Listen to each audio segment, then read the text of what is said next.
تو کہا محبوب مجھے قسم تیرے زمانے کی، انسان خسارے میں ہے۔ اب انسان تو خسارہ ماننے کو تیار نہیں ہے۔ وہ کہتا میں تو خسارے میں نہیں ہوں، میں تو ہواؤں کے دوش پہ اڑتا ہوں، میں تو کائنات کو نخچیر بنایا ہوا ہے، زمانہ میرا باج گزار ہے، ستاروں پہ کمندے میں ڈال چکا ہوں، میں اپنی زندگی کو آسائشوں سے بھر لیا ہوا ہے۔ کہاں وہ گھاس پھوس کے جھونپڑے اور کہاں عالی نصب کوٹھیاں، کہاں کھانے کے لیے نان شبینہ بھی میسر نہیں تھا، اور کہاں اتنے کھانے کہ انتخاب مشکل ہو جاتا ہے، کہاں پیوند لگے ہوئے کپڑے اور کہاں اتنے لباس ہیں کہ بدلنے کی باری نہیں آتی ہے۔ تو میں تو خسارے میں نہیں ہوں، میں تو ہواؤں کے دوش پہ اڑتا ہوں، میں تو سمندر کی تہوں میں اتر جاتا ہوں، میں تو پوری دنیا کو گلوبل ولیج بنا لیا ہوا ہے، میں تو کائنات کا سارا حسن کشید کر لیا ہے، میں تو خسارے میں نہیں ہوں۔ اللہ کہتا ہے محبوب مجھے قسم تیرے زمانے کی، یہ خسارے میں ہے، یہ خسارہ ماننے کو تیار نہیں، اور اللہ کہتا ہے محبوب مجھے تیرے زمانے کی قسم یہ خسارے میں ہے۔ تو امام راضی فرماتے ہیں، آپ فرماتے ہیں جو خسارہ ہے یہ انسانیت کا ہے۔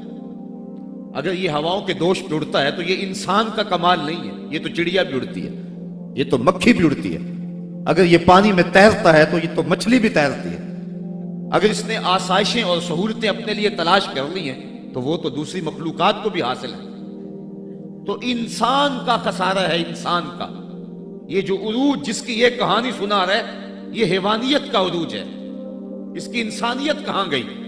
ہواؤں کے دوش پہ تو اڑتا ہے لیکن من کی دنیا سے تو ناآشنا ہے، یہ ستاروں پہ کمندے تو ڈال رہا ہے، ہمسائے کی تو خبر نہیں سے کو، یہ دنیا کے اوپر بڑا باخبر شخص ہے لیکن اسے جو ہے وہ اپنے من کی خبر بھی نہیں ہے۔ ہمارا نرم رو قاصد پیام زندگی لایا، خبر دیتی تھی جن کو بجلیاں وہ بے خبر نکلے، یہ تو من سے ناآشنا ہے، کہاں گئی اس کی انسانیت؟ یہ ہواؤں میں اڑتا ہے، اگر چاند کی چھاتی پہ قدم رکھ چکا ہے وہاں سے خاک لا کے دکھاتا پھرتا ہے کہ یہ میں نے جو چاند سے خاک جو ہے وہ اکٹھی کی تھی اور یہ دیکھو میں تمہارے سامنے رکھ رہا ہوں۔ تو زمین پہ پہلے تھوڑا بوجھ تھا کہ اور خاک لے آیا، انسانیت کو اس کا کیا فائدہ ہوا؟ یہ انسانیت کا عروج نہیں ہے، انسان تو خسارے میں ہے، انسانیت تو ڈوب رہی ہے۔ گھر کی آگ بجھی تو کچھ سامان بچا تھا جلنے سے، سو وہ بھی ان کے ہاتھ لگا جو آگ بجھانے آئے تھے۔ اس کی انسانیت کہاں گئی؟ یہ بھائی ہو کے بھائی کا گلا نہیں کاٹ رہا، کہاں گئی اس کی انسانیت؟ کہا محبوب مجھے قسم ہے تیرے زمانے کی، یہ خسارے میں ہے۔ اور قسم محبوب کے زمانے کی اس لیے فرمائی کہ محبوب کے زمانے میں انسان عروج پہ تھا، انسان نقطہ کمال پہ تھا۔ اس دور کا انسان دیکھنا ہو تو ابو بکر و عمر کو دیکھو۔ تو کہا محبوب مجھے قسم تیرے زمانے کی یہ انسان خسارے میں، اگرچہ یہ ہواؤں کے دوش پہ اڑتا ہے لیکن اس کی انسانیت لٹ چکی ہے، اور اگر اس نے انسان دیکھنا ہے تو محبوب آئے تیرے دور میں۔ یہ تو بھائی بھائی کا گلا کاٹ رہا ہے، خون سفید ہو گیا، ایکسیڈنٹ میں جو بچ جاتے ہیں وہ مرنے والوں کی گھڑیاں اتارتے ہیں، اس کی تو حالت انسانی جو ہے وہ برباد ہو چکی ہے، لیکن حسن دیکھنا ہے انسانیت کا تو آئے تیرے دور میں۔ جب ایک شخص زخموں سے چور تڑپ رہا ہے اور کہتا ہے العطش، ہائے مجھے پیاس لگی ہے، ایک بندہ کہیں سے پانی کا پیالہ لیے اس کی پیاس بجھانے کے لیے آگے بڑھتا ہے اور اس کو پانی دیتا ہے، اور وہ بھی ہونٹوں تک لے آتا ہے کہ دوسری طرف سے آواز آتی ہے العطش، تو یہ پیالہ اسی وقت پیچھے کر دیتا ہے اور کہتا ہے میرے بھائی کو شاید زیادہ پیاس لگی ہے، پہلے اسے دے دو مجھے بعد میں دینا۔ اور یہ جب اس کے پاس جاتا ہے اور وہ پانی پینے لگتا ہے تو تیسری جگہ سے آواز آتی ہے، یہ اسے پانی دیتا ہے تو چوتھی جگہ سے آواز آتی ہے، حتیٰ کہ 7 اشخاص کے پاس پانی لے کے جاتا ہے اور ہر ایک آگے ترجیح دیتا ہے، اور جب وہ 7ویں شخص کے پاس پہنچتا ہے تو پہلے کے کرانے کی آواز بڑھ جاتی ہے، یہ کہتا ہے پیچھے بھاگ پہلے اسے پانی دے، اور جب یہ پلٹ کے آتا ہے تو اس کی روح پرواز کر جاتی ہے، پھر دوسرے کے پاس جاتا ہے تو اس کی روح پرواز کر جاتی ہے۔ پانی کا ایک پیالہ اور 7 آدمی زندگی اور موت کی کشمکش میں، نزع کا عالم، اور ایک دوسرے کو ترجیح دے رہے ہیں۔ کہا یہ تھا حسن انسانیت کا، محبوب جو تیرے زمانے میں تھا، مجھے قسم تیرے زمانے کی یہ انسان خسارے میں ہے، اگر خسارے سے بچنا ہے تو دامن محمد کا تھامنا ہو۔ الا الذین آمنوا کا بیان اس پہ گواہی دے رہا ہے۔ تو یہ انسان کا خسارہ ہے۔ انسانیت کا خسارہ ہے۔ شیخ زادہ نے بیضاوی کے حاشیے میں ایک اور خسارے کا پہلو بیان کیا حضرت علی المرتضیٰ رضی اللہ تعالی عنہ سے۔ آپ فرماتے ہیں خسارہ یہ ہے، یہ انسان کی جو سانسیں ہیں، ہم لمحہ لمحہ سمجھتے ہیں کہ ہم بڑے ہو رہے ہیں لیکن ہم موت کے قریب ہو رہے ہیں۔ یہ سانسیں موت کی طرف بڑھنے والے قدم ہیں۔ تو یہ ہے انسان کا خسارہ جو اپنی سانسوں کے ذریعے کر رہا ہے۔ امام راضی لکھتے ہیں کہ ایک شخص پھٹے پہ رکھ کے برف بیچ رہا تھا، اور ایک بزرگ کہتے ہیں کہ مجھے ان الانسان لفی خسر کا ترجمہ سمجھ میں نہیں آتا۔ جب اللہ کرم نوازی فرمانے لگے تو پھر ہدایت کے سامان اس کے لیے بنتے چلے جاتے ہیں، اور جب کسی کی بہتری کا اللہ ارادہ نہ کرے تو اسے قرآن سے بھی ہدایت نہیں ملتی ہے۔ تو وہ کہتے ہیں میں گیا بازار میں، سمرقند کا بازار تھا، وہاں ایک آدمی پھٹے پہ رکھ کے برف بیچ رہا تھا، اور آواز کیا لگا رہا تھا، توجہ چاہوں گا، کہہ رہا تھا ارحموا من یذوب راس مالہ، اور میرے پہ رحم کرو، مجھ سے برف لے لو، اگر تم نے برف خریدنے میں دیر کر دی تو میں کمائی کیا کرنی ہے، جو میں نے پیسے لگائے ہیں وہ بھی میرے لٹ جائیں گے، میرا راس المال بھی برباد ہو جائے گا، کیونکہ برف ایسا سودا ہے کہ اگر گاہک وقت پہ نہ پہنچے تو نقصان ہو جاتا ہے۔ کوئی اور چیز ہے آج نہیں بکی تو کل بیچ لیں گے، کل نہیں تو پرسوں بیچ لیں گے، لیکن برف کا اگر گاہک وقت پہ نہ آیا تو کمائی کیا کرنی ہے، راس المال بھی لٹ جائے گا۔ تو وہ جانے والوں کو کہہ رہا تھا ارحموا من یذوب راس مالہ، اور میرے پہ رحم کرو، مجھ سے برف لے لو، اگر تم نے دیر کر دی تو میرا اثاثہ بھی لٹ جائے گا، میرا راس المال بھی برباد ہو جائے گا۔ تو وہ بزرگ فرماتے ہیں جب اس نے یہ بات کہی تو مجھے ان الانسان لفی خسر کا ترجمہ سمجھ میں آ گیا۔ میں نے کہا کہ ہم بھی اپنے سانسوں کی برف کو پگھلا رہے ہیں، اور قطرہ قطرہ جس طرح برف پگھلتی ہے، سانس سانس کر کے زندگی پگھل رہی ہے۔ اگر جلدی جلدی ان سانسوں کے بدلے میں نیکیاں لے لیتے ہیں تو یہ زندگی بچ جائے گی، ورنہ یہ زندگی برف کی طرح پگھل رہی ہے۔ ان الانسان لفی خسر، انسان خسارے کا سودا کر رہا ہے، لمحہ لمحہ موت کے قریب ہو رہا ہے۔ یہ سمجھ رہا ہے میں بڑا ہو رہا ہوں لیکن یہ چھوٹا ہو رہا ہے۔ جب گنتی الٹی شروع ہو جائے تو کام جلدی زیرو پر آ جاتا ہے، کسی کی 60 سے، کسی کی 70 سے، کسی کی 100 سے گنتی الٹی شروع ہے، اور لمحہ لمحہ ہم موت کی طرف بڑھ رہے ہیں۔ یہ انسانیت کا خسارہ ہے۔ ایک مفسر ہوا طبع طبعی ہے، تو ویسے ڈاماڈول لیکن بات بڑی پتے کی لکھ گیا۔ وہ کہتا ہے خسارے کا ایک اور پہلو بھی ہے، اور اس میں میں آپ کی تھوڑی سی توجہ بھی چاہوں گا۔ وہ کہتا ہے خسارہ یہ ہے کہ اللہ نے ایک شے کو ایک حسن دیا ہے تو دوسرے حسن سے اسے محروم رکھا ہے، تو وہ شے کہتی ہے کہ میں خسارے میں ہوں۔ اس کی مثال وہ کہتا ہے یہ پھول ہیں، ان میں خوشبو ہے لیکن روشنی نہیں ہے، اندھیرے میں آپ ان سے چراغاں نہیں کر سکتے، تو پھول کہیں گے ہم خسارے میں، ہمارے میں خوشبو تو ہے لیکن روشنی نہیں۔ چاند میں روشنی ہے لیکن اس میں خوشبو نہیں ہے، تو چاند کہتا ہے میں خسارے میں کہ میرے میں روشنی تو بڑی ہے، میرے دم سے کائنات میں اجالے تو پھیل جاتے لیکن خوشبو نہیں ہے، میں خسارے میں ہوں۔ ایک بچہ کہتا ہے میرے میں بچپنے کی معصومیت تو ہے لیکن جوانی کا بانکپن نہیں ہے، لہٰذا میں خسارے میں ہوں۔ ایک جوان کہتا ہے میرے میں جوانی کا حسن تو ہے لیکن بڑھاپے کا تجربہ نہیں ہے، لہٰذا میں خسارے میں ہوں۔ اور ایک بوڑھا کہتا ہے کہ میرے میں بڑھاپے کا تجربہ تو ہے لیکن اب بچپنے کی وہ معصومیت کا، وہ کاغذ کی کشتی، وہ بارش کا پانی۔ اور اقبال کہتا ہے، آپ کے شہر اقبال میں آیا ہوں، وہ کہتا ہے کہ جنبش زنجیر در سے لطف آتا تھا مجھے، وہ کنڈی بھی ہلتی تھی تو اس سے بھی لطف آ جاتا تھا، آج تو نغمے بھی نہیں نہ بہلاتے، لیکن اس بچپن میں کنڈی کے ہلنے سے بھی لطف آ جاتا تھا تو غم بھول جایا کرتے تھے۔ وہ کیا کسی نے کہا تھا کہ اپنے جل جانے کا بھی احساس نہیں تھا، جلتے ہوئے شعلوں کو چھیڑا کرتے تھے، اب تو ایک آنسو بھی رسوا کر جاتا ہے، بچپن میں جی بھر کے رویا کرتے تھے، اب تو وہ رونے کا حسن بھی نہیں نہ رہا۔ تو کہا کہ میرے پاس بڑھاپے کا تجربہ تو ہے لیکن بچپنے کی معصومیت نہیں ہے، لہٰذا میں خسارے میں ہوں۔ ایک شب زندہ دار کہتا ہے کہ میرے پاس سحری کے آنسو تو ہیں لیکن علم کا بانکپن نہیں ہے، اور ایک عالم کہتا ہے کہ میرے پاس علم کے کمال تو ہیں لیکن تہجد کے سجدے نہیں ہیں، لہٰذا میں خسارے میں ہوں۔ بلبل کہتی ہے میرے لہجے میں تو حسن ہے لیکن میرے بازوؤں میں طاقت نہیں ہے، لہٰذا میں خسارے میں ہوں۔ شیر کہتا میرے بازوؤں میں تو طاقت ہے لیکن میرے پر نہیں ہے کہ میں اڑ سکوں، لہٰذا میں خسارے میں ہوں۔ کوئل کہتی ہے میرے لہجے میں تو جادو ہے لیکن رنگ میرا کالا ہے، لہٰذا میں خسارے میں ہوں۔ مور کہتا میرے پروں میں تو حسن ہے لیکن میرے پاؤں بدصورت ہیں، لہٰذا میں خسارے میں ہوں۔ تو وہ کہتا ہے کہ کائنات کی ہر شے کسی نہ کسی طرح خسارے میں ہے، لیکن پھر کہتا ہے اگر تمہیں شوق ہو کہ ایک ذات ایسی بھی دیکھیں جس میں خسارہ نہ ہو تو آؤ مدینے کی گلی میں آ جاؤ۔ حسن کی ساری شوخیاں، جمال کے سارے کریمے اور حسن کا سارا بھاک پن اگر ایک ذات میں دیکھنے کا شوق آ جائے، حسن یوسف دم عیسیٰ ید بیضا داری، ہما دارند آنچے خوباں تو تنہا داری۔ کائنات حسن جب پھیلی تو لا محدود تھی اور جب سمٹی تو تیرا نام بن کے رہ گیا۔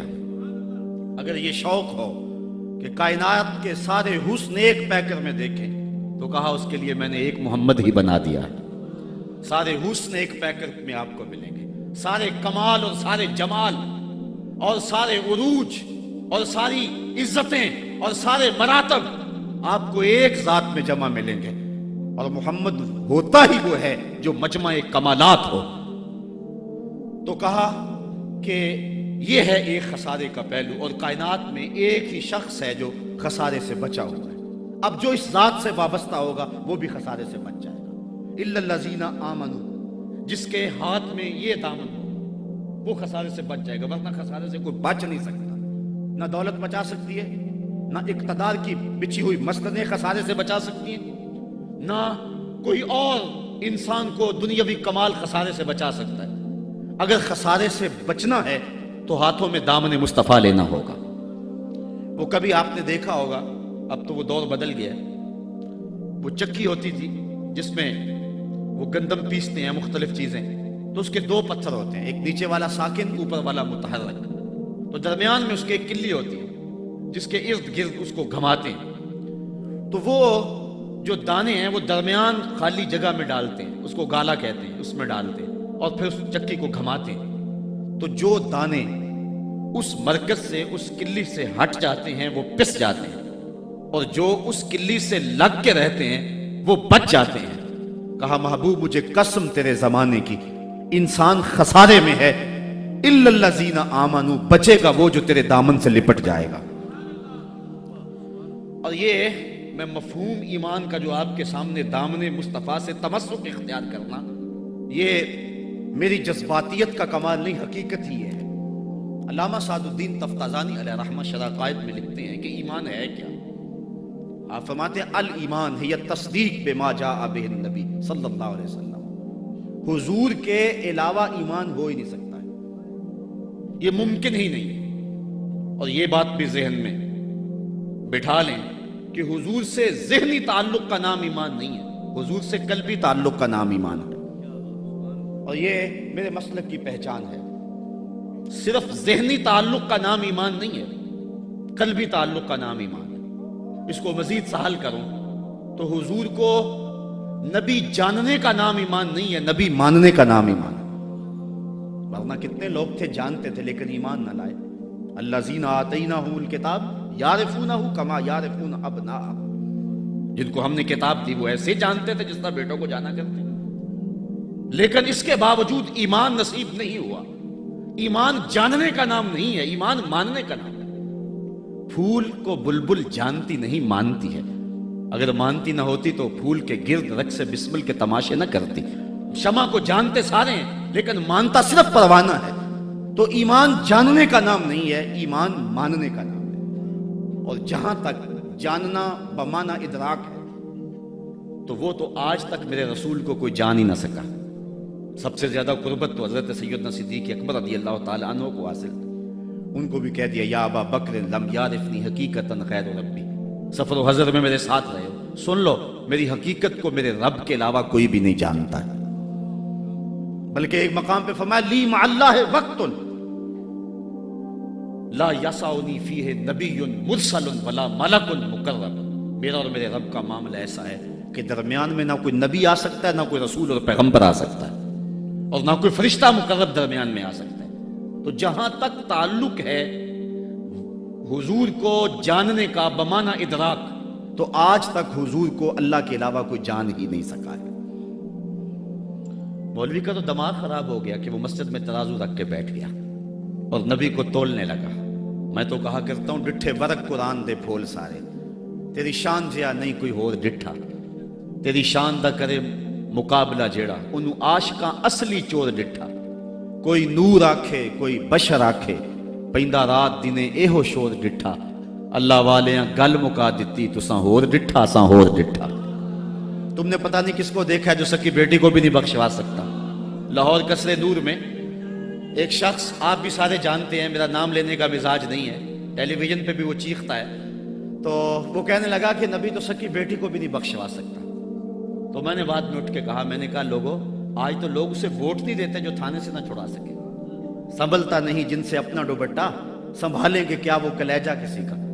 جو تھانے سے نہ چھڑا سکے لوگ اسے ووٹ نہیں دیتے، اور جو اپنی بیٹی کو بھی نہ بخشوا سکے پھر کلمہ پڑھنے کا فائدہ کیا؟ جو افراد خانہ کی بگڑی بھی نہیں بنا سکتا، جو سکی بیٹی کو بھی نہیں بخشوا سکتا۔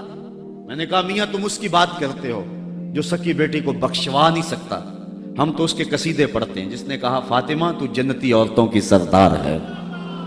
تم اس کی بات کرتے ہو جس کے چاہنے سے کچھ نہیں ہوتا، ہم تو اس کی بات کرتے ہیں جس کی انگلی اٹھے اور چاند کے ٹکڑے ہو جائیں، اور سڑیاں کھجوراں اگا جان دائے، اور پتھراں نو کلمے پڑھا جان دائے، قطرے کو سمندر ذرے کو ستارہ کرتے ہیں، کونین کو خم آ جاتا ہے جب زلف سنوارا کرتے ہیں۔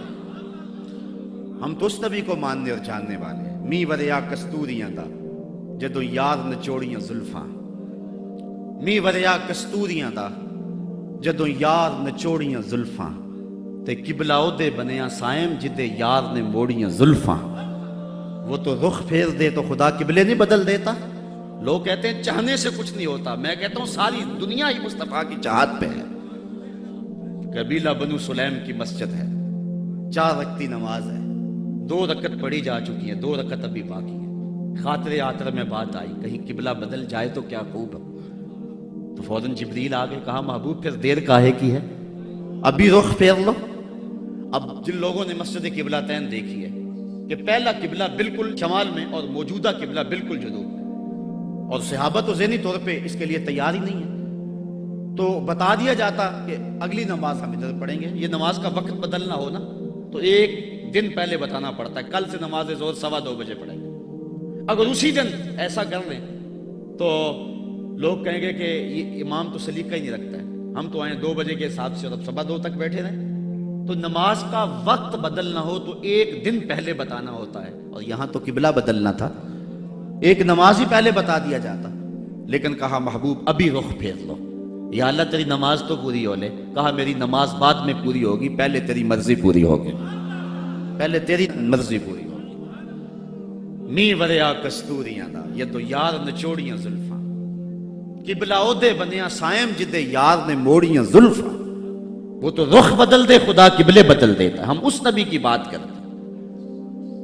تو بات کر رہا تھا کہ ایمان جاننے کا نام نہیں ہے، ایمان ماننے کا نام ہے۔ ہی التصدیق بما جاء بہ النبی صلی اللہ علیہ وآلہ وسلم۔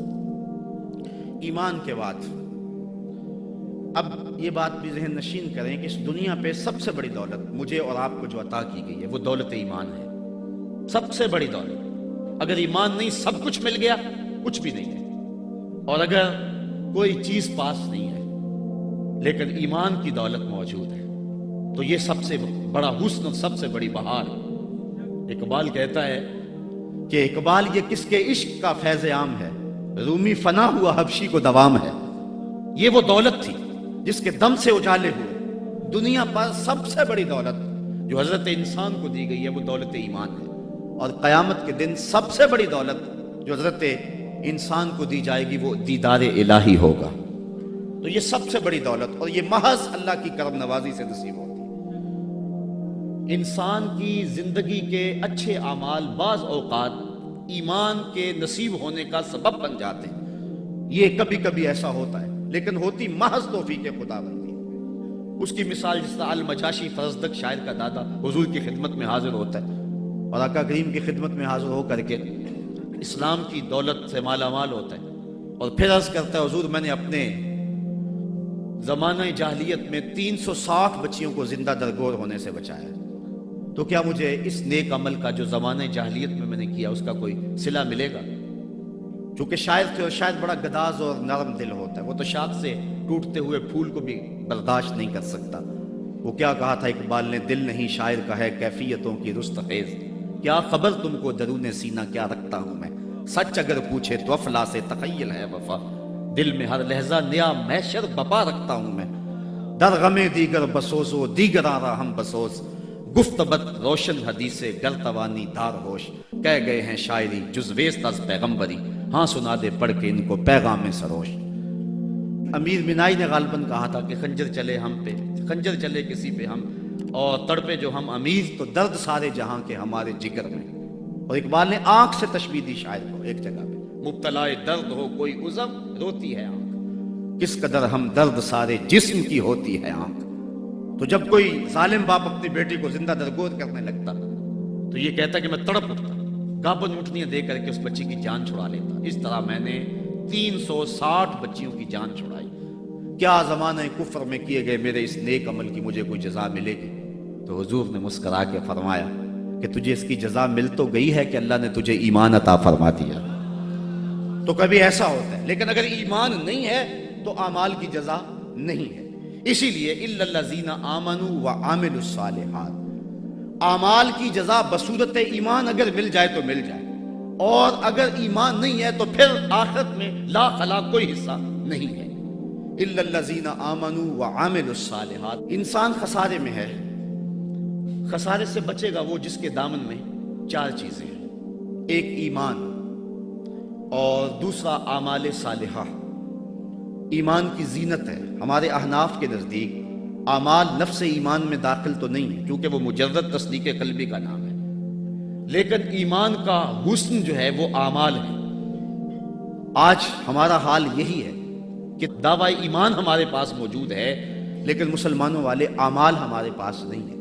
تیرے صوفے ہیں فرنگی، تیرے کالی ہیں ایرانی، خون کے آنسو رلاتی ہے جوانوں کی تن آسانی، ہر کوئی مستے مئے ذوق تن آسانی ہے، تم مسلمان ہو یہ انداز مسلمانی ہے، حیدری فقر ہے نئے دولت عثمانی ہے، تم کو اسلاف سے کیا نسبت روحانی ہے، وہ معزز تھے زمانے میں مسلمان ہو کر اور تم خار ہوئے ہو تارک قرآن ہو کر۔ آج ہم صرف دعوے کی حد تک ہیں۔ شکوے میں اقبال جب چیخ چیخ کے کہتا ہے کہ تیرے کعبے کو جبینوں سے بسایا ہم نے، نو انسانی کو غلامی سے چھڑایا ہم نے، صفائے داہر سے باطل کو مٹایا ہم نے، تیرے قرآن کو سینوں سے لگایا ہم نے، پھر بھی گلا ہے ہم سے کہ وفادار نہیں، ہم وفادار نہیں تو بھی تو دلدار نہیں۔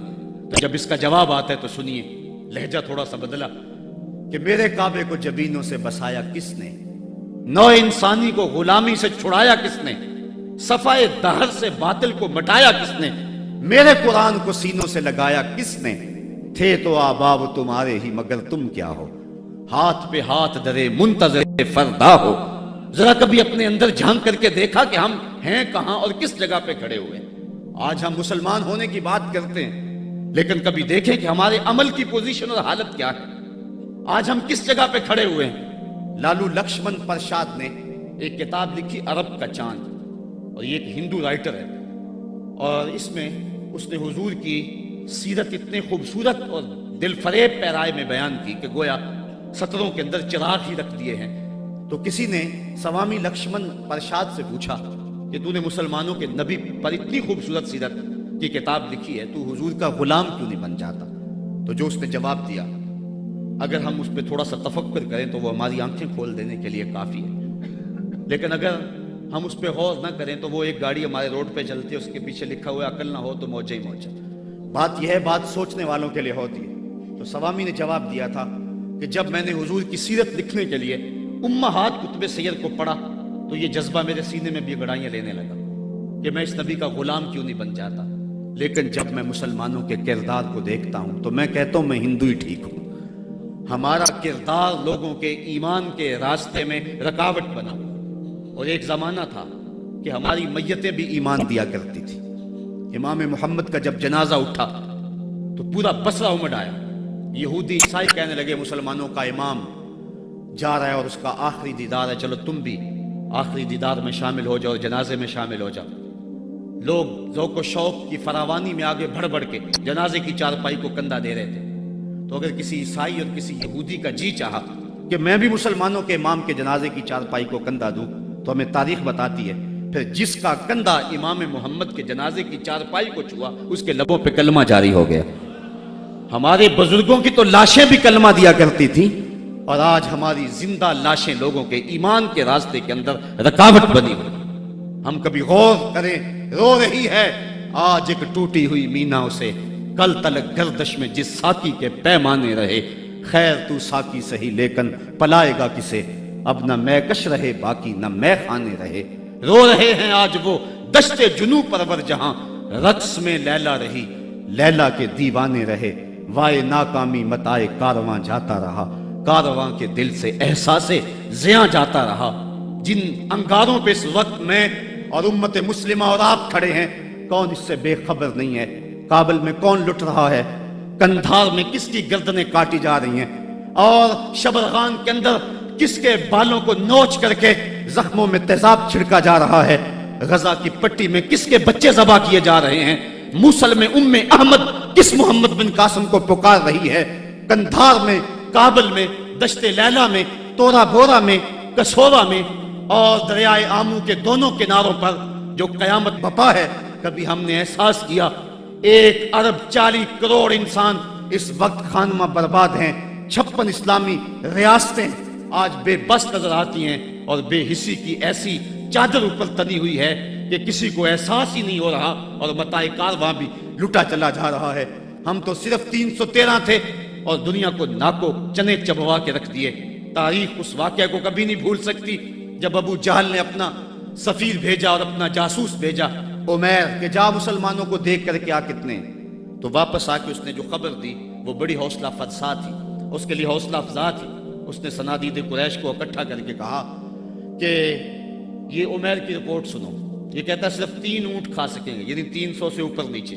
ان کے پاس اسلحے بھی پورے نہیں ہیں. تو میری مشاورت یہ ہے، صبح لڑائی کی نوبت نہیں آئے گی، رسیاں اکٹھی کرو، صبح انہیں پکڑیں گے، اونٹوں کی پشتوں پہ جکڑیں گے اور جا کے حرم کعبہ کی دیواروں کے ساتھ باندھ دیں گے. جو بعد میں دور دور سے لوگ آیا کریں گے ان کو ان کا تماشا دکھایا کریں گے. یہ نئے لوگ تھے جنہوں نے ایک نئے دین کی داغ بیل ڈالی تھی. جب یہ ساری باتیں وہ کر چکا تو عمیر نے جو بات کہی تاریخ نے اس کو محفوظ کیا. عمیر کہنے لگا تم کہتے ہو رسیاں اکٹھی کرو، میں اس قوم کو دیکھ کے آیا ہوں. اگر میری بات مانتے ہو تو رات کی تاریکی میں بھاگ سکتے ہو تو بھاگ جاؤ. واللہ میں نے ایسے لوگ دیکھے، اس کے لفظ ہیں ولیکن رأیت یا معشر قریش البلایا تحمل المنایا. اے قریش کے سرداروں، اتنا بھی تکبر میں نہ آؤ. میں ان آنکھوں سے دیکھ کر کے آیا ہوں کہ یثرب کی اونٹنیاں اپنی پشتوں پہ نری موتیں اٹھا کے لے آئی ہیں اور وہ زخمی سانپوں کی طرح پیچو تاب کھا رہے ہیں، اور کل ان میں سے کوئی مرے گا نہیں جب تک تم میں سے ایک ایک کو لڑ نہیں جاتا. تو اگر تمہارے اتنے لوگ مارے جائیں تو افسوس ہے تمہارے جینے پہ. تم کہتے ہو رسیاں اکٹھی کرو، میرا مشورہ ہے رات کی تاریکی میں بھاگ سکتے ہو تو بھاگ جاؤ. پھر اگلے دن عزیمت کی جو داستان مسلمانوں نے رقم کی، اس دن کو میرے رب نے بھی یوم فرقان کہہ کے پکارا. آج اگر ہم دیکھیں اپنے آپ کو، ہم کس جگہ پہ کھڑے ہیں؟ 1.40 کروڑ انسان اور یہ ہجوم اور 56 اسلامی ریاستیں، اور آج ہمارے اوپر جو حال ہے، آج ہے رسوا زمانے میں کلاه لالا رنگ. جو سراپا ناز تھے ہیں آج مجبور نیاز. آج ہم جس جگہ پہ کھڑے ہوئے کون نہیں جانتا ہے. ہر سمجھ دکھ ہی دکھ پھیلا ہوا ہے. ہمیں بڑی سنجیدگی سے سوچنے کی ضرورت ہے اور اپنے عمل کے محاسبے کی ضرورت ہے. یہ پچھلے دن گجرانوالہ میں بھی سڑکوں پہ لوگ نکل آئے تو میں بھی لوگوں میں شامل تھا. اور کون شخص ہے کہ جس کو امریکہ کے ساتھ ہمدردی ہوگی اور بش کے لیے دل میں کوئی نرم گوشہ ہوگا؟ وہ بدبخت شخص جس کی آستین کے ایک تار سے مسلمانوں کا لہو ٹپکتا ہے. تو میں نے لوگوں کو جو جوش و غضب میں نعرے لگا رہے تھے، ایک بات میں نے کہی تھی. میں نے کہا تھا آج تم امریکہ سے ٹکرانے کی بات تو کر رہے ہو، لیکن کبھی اپنے آپ کو جھانک کر کے دیکھا تمہاری مسجدوں کی لیٹرینوں کے جو لوٹے ہیں وہ بھی تو زنجیروں سے بندھے ہوئے ہیں. یہ تمہاری اخلاقی گراوٹ کی کہانی ہے. اگر باہر کوئی واٹر کولر نصب کر دیتا ہے تو تو اس کے اوپر جو گلاس رکھتا ہے وہ بھی زنجیروں سے باندھ کر کے رکھنے پڑتے ہیں۔ یہ ہے ہماری حالت، اور ٹکر لیتے ہم امریکہ سے۔ ہم کبھی اپنے پاؤں کو بھی تو دیکھیں، اپنی صورت کو بھی تو دیکھیں، اپنے کردار کو بھی تو دیکھیں کہ ہم کس جگہ پہ کھڑے ہوئے ہیں۔ ایک اچھا مسلمان تو بننے کی بڑی دور کی بات ہے، ہم ابھی تک تو ایک قوم نہیں بن سکے ہیں۔ ہم نے غور کرنا ہے، الا الذین آمنوا وعملوا الصالحات۔ اسلام ہم سے عمل مانگتا ہے، صرف زبانی دعووں سے کچھ نہیں ہوگا۔ عمل سے ہم نے اس دعوے پہ دلیل فراہم کرنی ہے۔ وتواصوا بالحق وتواصوا بالصبر، حق اور صبر کی وصیت۔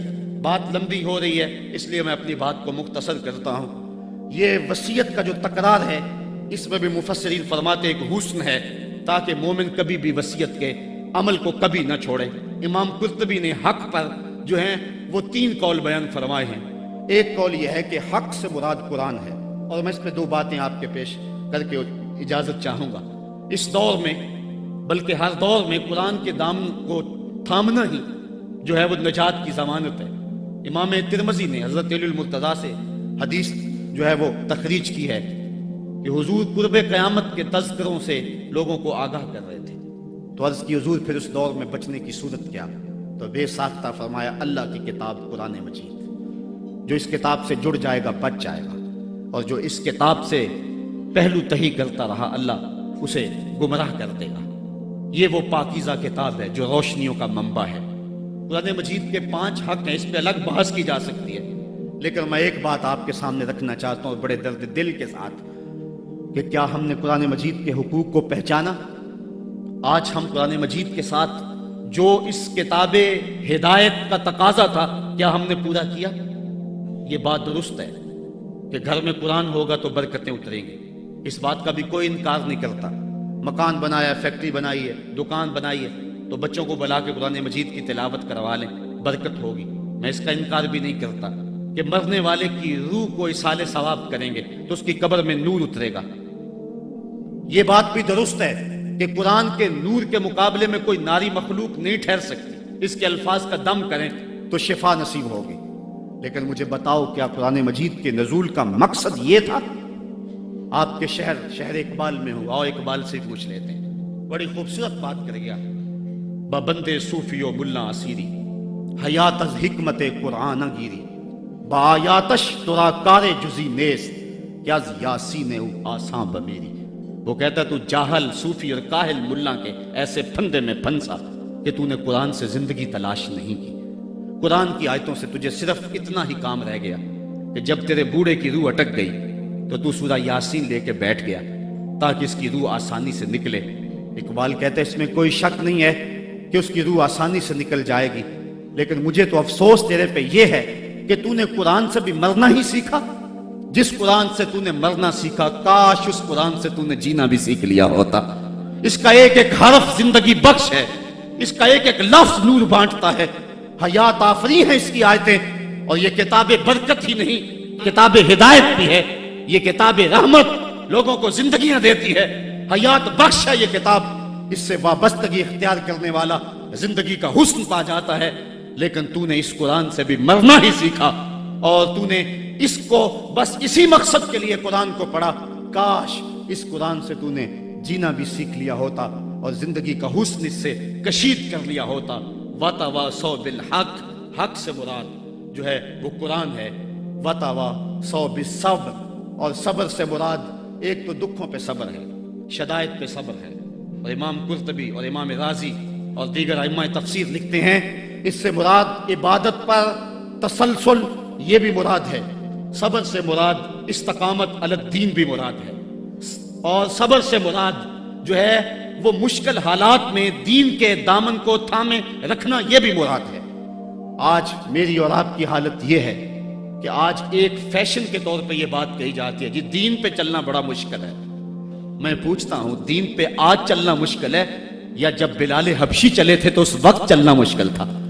آج تو ہم مسجد میں آئے تو قالین بچھے ہوئے تھے، گرم پانی دستیاب تھا، ہیٹر چل رہے تھے، اور ہم کہتے دین پہ چلنا بڑا مشکل ہے۔ ذرا ان سے پوچھو جن کی چمڑی بھی ادھیڑ کے رکھ دی گئی، جن کے جسموں کو لوہے کی ٹنگیوں سے چھید دیا گیا، لیکن انہوں نے نہیں کہا تھا کہ دین پہ چلنا مشکل ہے۔ حضرت بلال حبشی کو